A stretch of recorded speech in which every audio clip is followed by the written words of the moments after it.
بسم اللہ الرحمن الرحیم۔ السلام علیکم۔ نماز غوثیہ ادا کرنے کا طریقہ: مغرب کی نماز کے 3 فرض اور سنتیں پڑھ کر 2 رکعت نفل ادا کیجیے۔ بہتر یہ ہے الحمد شریف کے بعد ہر رکعت میں 11 بار سورہ اخلاص پڑھیں۔ سلام پھیرنے کے بعد اللہ کی حمد و ثنا کریں، حضور کی بارگاہ میں 11 بار درود و سلام کریں اور 11 بار یہ کہیں: یا رسول اللہ، یا نبی اللہ، اغیثنی وامددنی فی قضاء حاجتی یا قاضی الحاجات۔ یا رسول اللہ، یا نبی اللہ، میری فریاد کو پہنچیے، میری مدد کیجیے، میری حاجت پوری ہونے میں اے تمام حاجتوں کے پورا کرنے والے۔ پھر عراق شریف کی جانب 11 قدم چلیں۔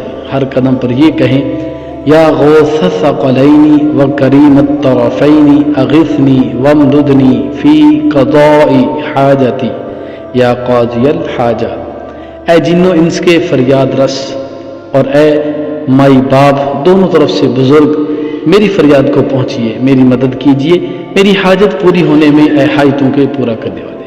پھر سرکار مدینہ صلی اللہ علیہ وسلم کے وسیلہ سے دعا کریں، انشاءاللہ دعا قبول ہوگی۔ اللہ پاک ہم سب کو عمل کی توفیق عطا فرمائے۔